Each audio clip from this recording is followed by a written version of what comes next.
nguriyimye azohanwa nk'uwiyahuye usanzwe ubizi reka kwibanira nyamucamwo rutaraza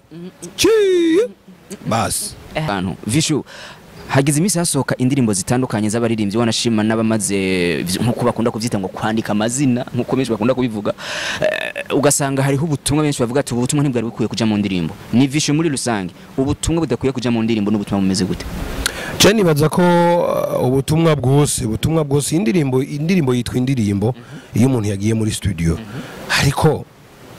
no muri Bibiliya baravuga ngo vyose turabire kuri ariko si vyose bitugirira akamaro alors iyo umaze kuba umuririmbyi iyo umaze kuba witwa ikiyo umuntu wese yirabamwo iyo umaze kuba umuntu ashobora guhuza abacanke bariya uramenya agaciro wiye uramenya niyo wijana amadefo sayo kuba uri umuririmbyi atazi kuvuza oya nibaza ko amadefo burya idefo ya mbere ku muntu ni mu mutwe ushobora kwishiraho utarashika bikagutuma nuwabona kuri kuraduga kubera hamwe wishize hejuru akavuga tujya muntu wapi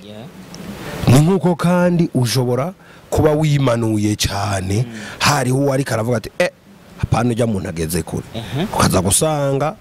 wa muntu avuze ati ya ujya muntu ntarabona ko ari karaduga kwe ariko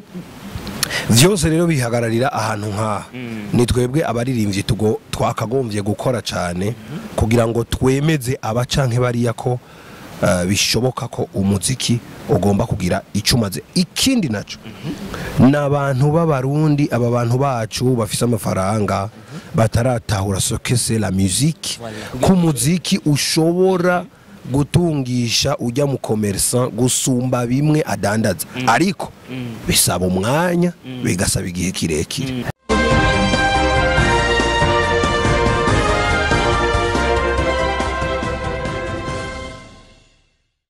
Hello everybody, ndabaramukije mwese bakunzi ba CHAP TV naziko muri benshi mudukurikirana mu bice bitandukanye vy'igihugu ni formidable tonable admirable considérable turi muri The Fighter Production turi kumwe na VICHOU Love mukali wa live musanzwe muzi yuko kino gihe ari muri The Fighter Production murumva yuko ari ibintu bibiri ni mukali wa show na mukali wa live bahuye barakorana kandi muri kino gihe bariko barakora ibintu bidasanzwe mwambonye tumaze kubabwira yuko tuzogerageza kuza turazana aba artiste tubona yuko ari cyo bariko barakora muri industry ya buja flavour muri 257 unawe mukaba muzi yuko afise uburambe budasanzwe muri industry ya buja flavour VICHOU mambo vipi mambo safi uko fresh lakini jemeze neza cyane nawe ni sawa jewe nagahengwe kweli twavuze duti uyu munsi vyanka bikunda dutegeza gushika muri The Fighter Production kino gihe VICHOU yumva gute muri The Fighter Jenny yumva neza meze neza merewe neza ibintu nyene n'amateka nawe urabibona ko akuzuye ntikamuri kwa bro yes wadukubitiye jegeza ubona iriko yinjira mu bantu gute jegeza ntuco vyumva nyene ko ari ibintu byo kujegeza ni ibintu by'amateka nyene biguma ari ibintu nyene bimeze neza cyane bon iriko yinjira mu bantu neza ndamaze kuronka bambwira bati wa mugabo we uragarutse ukundi kuntu tutari tukwiteze koko mu minsi warumaze imisi dukorera ibintu tutemera canke tutagira imbwana babwiye nti mwabantu mwe herega simwe mugomba kwemera ahubwo nije ngomba kubemeza kurikira iyo ndabajana abariyo muja aho reba bambwiye batureho ubuhoho turavyemeye kama kawa hari abari ko dukurikira ntajya muri CHAP TV bakeneye kumva bavuze ngo ni VICHOU Love hariho abashora kuba bakunda kukumva indirimbo zawe mugabo gira ubemeze nshaka umanze ubabwira ati jegeza ubagire ko kuri jegeza Jenny baza ko boja kwanza kuri YouTube baje kuri YouTube hama barabe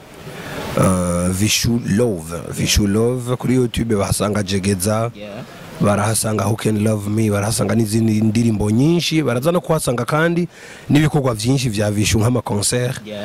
izina rya mukali wa live ntigizanye uko cyaje kubera ibikorwa umuntu akora bajere d'abord kuri YouTube kandi babandanye no gukurikirana VICHOU kuri Facebook na Instagram hose ni VICHOU Love nibaza ko bizoba ari ibintu bimeze neza cyane indirimbo yitwa jegeza nayo Chubibona nyene okay umva utayizi none baririmbire rero mama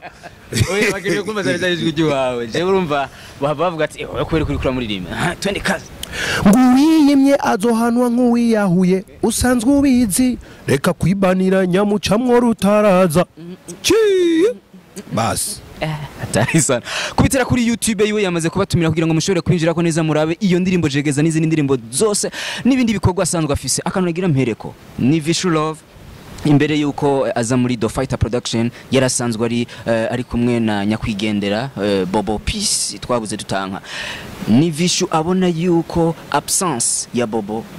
yatumye VICHOU akoroka canke yatumye hari ikintu novuga yahomvye muri rusangi about muri career yiwe y'umuziki canke nta na kimwe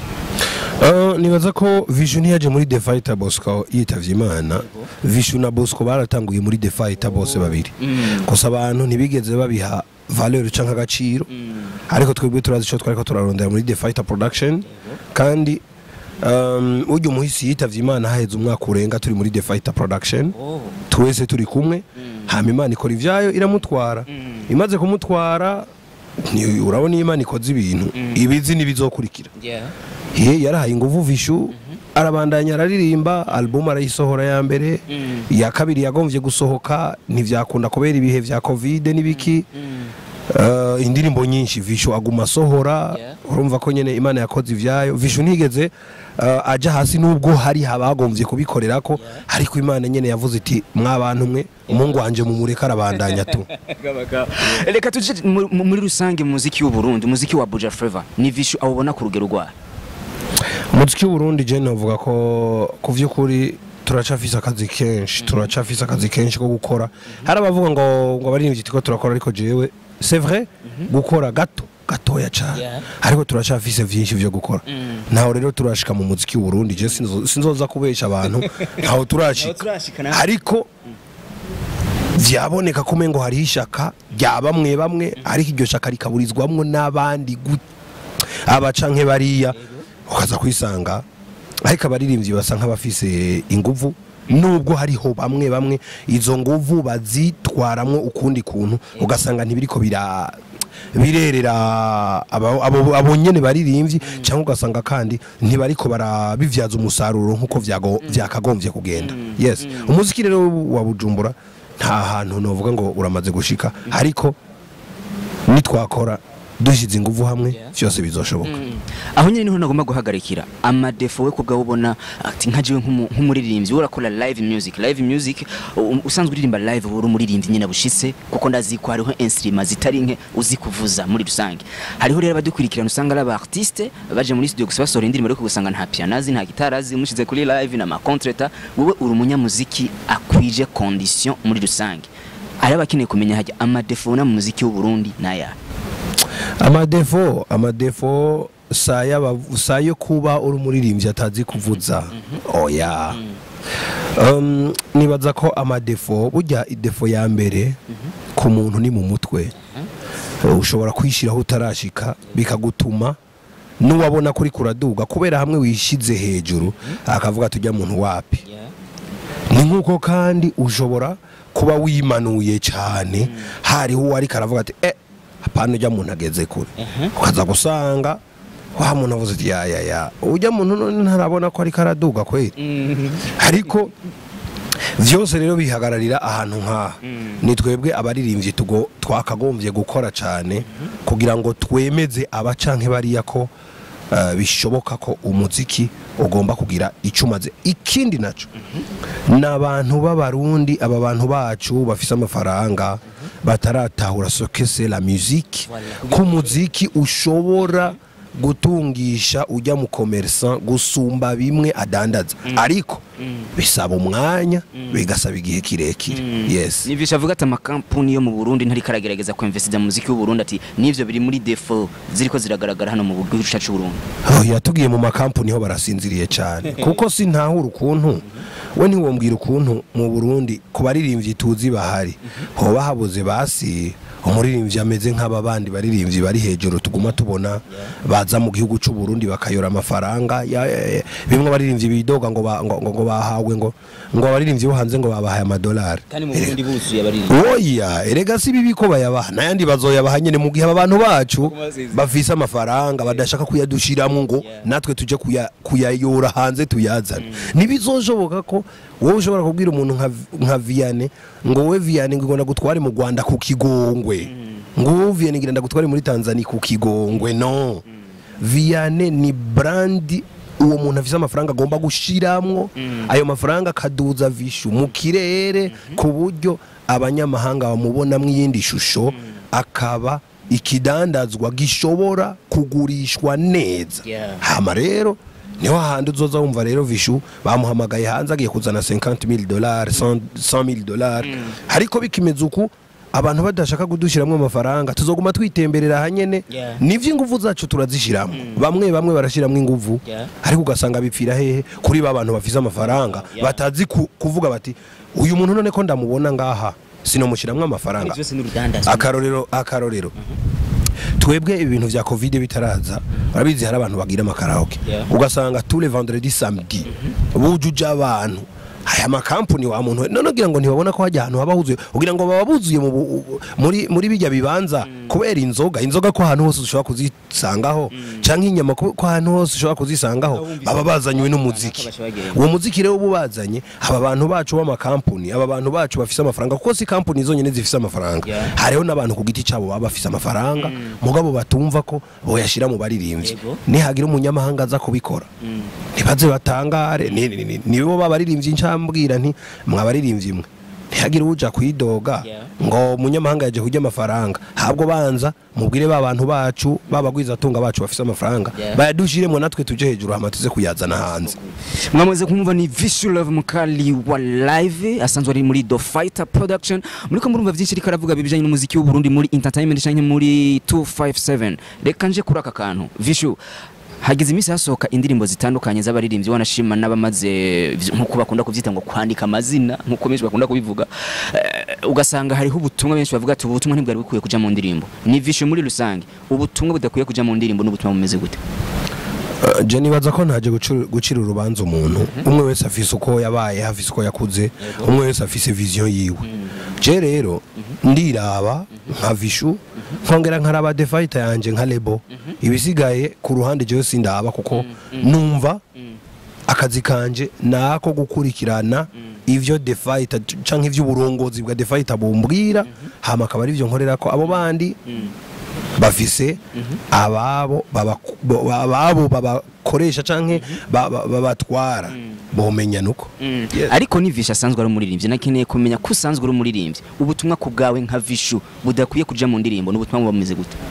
Jenny baza ko ubutumwa bwose indirimbo yitwa indirimbo iyo umuntu yagiye muri studio ariko no muri Bibiliya baravuga ngo vyose turabiriye kuri ariko si vyose bitugirira akamaro alors iyo umaze kuba umuririmbyi iyo umaze kuba witwa ikiyo umuntu wese yirabamwo iyo umaze kuba umuntu ashobora guhuza abacanke bariya uramenya agaciro wiha uramenya niyo wijana ubwo butumwa rero je nkaje ubutumwa bwanje nshikiriza abantu barabuzi bitavuze yuko ubutumwa bwari bwo bwose bushobora kuba bwo mu gihe wabuhaye intumbero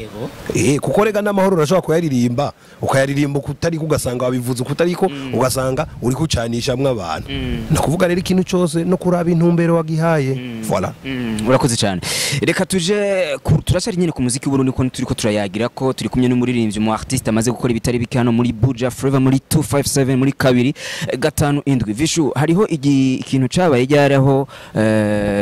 umuririmbyi umwe mugenzi wanyu w'umurundi yashoboye kubonana n'umukuru w'igihugu aramusaba yambi ni Vichou muri kano kanya iyo ronka ibakwe y'ukubonana n'umukuru w'igihugu akamutumira ibintu novuga vyibanze yohera ko kubijanye n'umuziki w'Uburundi yo musaba ni nk'ivyaha urabanzure ko mubonana ndawuronke hama muzokumva ivyawuvuyemo nibaza ko rero nk'ivyo uri kurabimbaza ni nka bimwe bagira vyo kwarura inkoni itarasha wa mugabo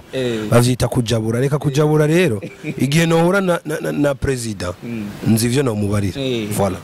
ariko ku muziki w'Uburundi basi reka nongere ndagashira uruhande ni Vichou nk'ubu dufata ubaye nka president wa Mikali de Misedi Bohonde ibintu wohera ko ni nk'ivyaha reka kunjana mu bintu jewe ntashaka wa mugabo kuko jewe ndumuririmbyi nitwa Vichou ndumuririmbyi igihe nzoba president nzomenya ivyo nzokora mugabo sinja kwipansa ivyo ntari jewe ndaba ku ndirimbo nkaraba kuri lebo yanje The Fighter Production ivyo vyo kunduza hejuru amapete canke ibicanke biriya niyo vyaba muzoze mumbaze nce ndabisho Vichou Love defo na karitezi wawe kugira ngo zibwire abakunzi bawe basanzwe bakurikirana indirimbo ziwawe? Defonite jewe urashobora kunkorera ikosa kandi nkabigenda n'igihe kirekire cyane kirekire gose, urashobora no kunkorera amakosa menshi kabisa nkatekana. Mugabo rero sasa iyo ndakwanse ndakwanka nabi, sinzi ko ari defo canke ari karite. Wewe wumva ari umuntu agukoreye ikosa ukavuga ati jewe yankoreye ikosa uyu hageze ko ndamwanka tuba duhe, nta nivyo kuvuga ngo ndenge nini. Ndashaka kukureka rimwe kabiri, washaka n'inshuro 10 ndakureka. Je ntaco no kuvuga ibintu by'iwanje birila bigenda bukebuke cyane. Mugabo rero iyo bibaye ewana umengo wanswe n'Imana mugabo ni hata anzikiye reka ndayite defo kuko urumva mu busanzwe turi abantu kandi twarimwe n'Imana, kandi Imana irasaba yuko duhariranira, kandi ngo abona no ngaha kwisi ducumura kenshi, ariko Imana ntinaharura ibyaha dukora ukuntu bingana. Byo ndabizi kandi kantu ushobora kuba niyiziko ndababarira gose kandi ndibagira. Iyo ni okay. Iyo ni qualité. Voilà, merci beaucoup. Okay, twari ku muziki w'u Burundi. Reka ngire ko naka kantu, umuziki wawe nka Vishu n'uwabandi ubona bitandukaniye he? Ico wisangije wewe nka Vishu Love? Rega n'Imana mu kuturema, urabizi ko hari uwo yaremye afise inyinyi, hari uwo yaremye atabona nko kwa Vishu, atabona neza, hari uwo yaremye neza. No kuvuga ko umuntu wese afise uko Imana yamuremye, ariko kandi twari tukagomvye kuwuzuzanya. Mu gihe muri burya butandukane bwacu vyasaba ko twuzuzanya, kuko hari ivyo mfise mugenzanje adafise, hari ivyo mugenzanje afise jewe ntafise. Mu gihe rero vyokunda ko twuzuzanya, ntazi ko usanga ibintu bimeze neza cyane. Yes. Vishu, abaririmbyi b'abarundi benshi ndiko ndasa n'urangiza ikiganiro kugira ngo bigende neza, abantu baze kumva yuko turi muri mundo. Abaririmbyi b'abarundi benshi bamwe barakunda kwidogera bamenyesha makuru. Ni Vishu ico kintu wakibona ku ruhande rwa? Je nibaza ko kwidogera mumenyesha makuru, nimba hari abakora amakosa n'abantu, nimba hari abateza imbere muziki nabo n'abantu. Jewe ubwanje navuze ko nzokora akazi nka jewe uzokunda kunde, kuko si ngombwa ngo ibikorwa vyanje bikundwe na bose, sivyo? Ni nkuko kandi ibikorwa vyanje ntibizokwankwa na bose rega kandi. Donc turi kwisi no kumenya ko twari mu gutandukanye, wewe urankunda ujya ntankunda, wewe uranyanka ujya ntanyanka. Donc ugasanga rero tugomba kuba muri ayo mashugwe, donc turemwe nk'amashugwe. Rero sino kwidogera umuntu uyu canke uriya, ariko hari ahantu hamwe ugera ukavuga uti ivyo ari vyose none nka naka avuze nabi The Fighter Production ayihoye iki? No kubera izina ry'uyu muntu biba bigenze gute, ariko ugacuvuga ati nyene niko bigomba kugenda kuko nta gukundwa na bose. Wowe ugacuraba imbere yawe rero ugakora akazi kiwawe nyene. You can be in yourself. Yes, turi kumwe na Vishu Love mukali wa live. Murumva yuko ibintu biri kuragenda neza, no gusaba yuko uja kuri YouTube ya Vishu Love ukakanda subscribe, ndetse ukaraba n'indirimbo ziwe. Hari indirimbo nshasha yitwa Jegeze, indirimbo iri kiratuma benshi bashobora kuvyuka bari basinziriye kandi bakongera bagakanura. Natwe twese dusaba yuko ugira subscribe kuri iyo channel yacu ya CHAP TV kugira ngo ibintu bibandanye bigenda neza. Yes Vishu, hari akantu kamwe abandi bakunda kuvuga bati umuziki w'u Burundi kugira ngo ushobore kugera kure nuko tumanze kwibagira indirimbo z'abanyamahanga, aba DJ, aba radio presenter bakaguma bavuza indirimbo z'abarundi gusa. Iki kintu wakivuga ki? Je nibaza ko kwibagira indirimbo z'abanyamahanga sico gikuru. Oya kabisa, nibazireke zivuge. Habwo none twe kubera iki tutokoresha inguvu ngo tuzigwanye mu bikorwa, pana kuvuga ngo ziruka. No, kuzirukana siyo solution. Nane nimba uvuze ko bazirukanye wewe ushize hiki kiza kuzisubirira, nico kibazo. Ico rero muri The Fighter twaranagikemuye, burya twebwe tumeze neza, nta ningorane nimwe duvize muri The Fighter ubu. Nibaza ko abantu bariko barabibona. Vishu rasohejegeza, hama difficile arakurikira, manager nawe nyene yarakurikiye, biento muzobona n'ibindi vyinshi. Kandi inyuma y'ikiringo kidashikana ukwezi muri The Fighter aramaze gusohoka 4 chansons. Urumva ko ubu dufise projet ndende. Nkaho niwe ushobora kuvuga ati indirimbo zo mu mahanga ngira ndazirukane kubera nanje ndiko ndakora. Mugabo nutabikora uko ukaguma uvugira aho uri nk'umuvuba, ni kibazo gikomeye wa muntu. Asante sana, mwabonye ko twari kumwe na Vishu Love muri The Fighter Production. murabona yuko twagerageje kwinjira neza mu bijanye n'umuziki ubundi ndazi yuko namwe dukurikirana uri umuririmbyi uri mu journaliste canke ujejwe ivy'intwaro wagerageje kumva message yegera atanga ukumva yuko ari ubutumwa nyene budasanzwe ari kara hamwe bwe muri ko muradukurikirana abakunzi ba Bishop TV ndibaza yuko mwashoboye gutahura neza akajambo kamwe ko bari ko baradukurikirana bakunzi ba Bishop TV n'abandi bantu bose bazohiraba bashobora kuba atarabakunzi hashobora kuba harimo n'abansi ariko ni juste ko tubabwira ko babandanye gukunda umuziki w'u Burundi muri rusangi hama babandanye gufata mu mugongo abaririmbyi babo na cyane cyane The Fighter Production turiko turakora kandi twazananye ingufu zidasanzwe turasaba abantu kuduha ivyiyumviro vyiza na bibi ariko badatukanye kuko bijya bibi nivyo bizotuma dutera imbere bijya vyiza navyo bikaza gusasira tubandanya dukora umuziki w'u Burundi kugira ngo ishusho y'u Burundi canke isanamu y'u Burundi ishike kure murakoze cyane video ya Jegeza ryari video ya Jegeza ni planning za production The Fighter nibaza ko ari vuba cyane murayibona si ivyo gusa nuko mubona urukurikirane rwa The Fighter kuntu bariko barakora nibaza ko hariho projet ndende nivyo ntavugiye ngaha mugabo ndaziko twebwe ubwacu nkunda kubibwira abantu ko turashaka ko ibikorwa ari byo bivuga apare ko twebwe tuza kubabwira ngo hajibi ariko murindira ibikorwa nibaza ko muri ko muranabibona yes ahanje nuvume ngo nshobora kubashimira mwese mwari ko muradukurikirana abakunzi ba Bishop TV nita formidable tonable admirable considérable ndagushimire bro urakoze nawe formidable ariko nawe rero muntu formidable kabisa asante sana bro ahanje nuvume ngo nubabwira ati ku CHAP channel azi kumwe amaze kugira subscribe muragira byose amashane n'amapartage hasta la vista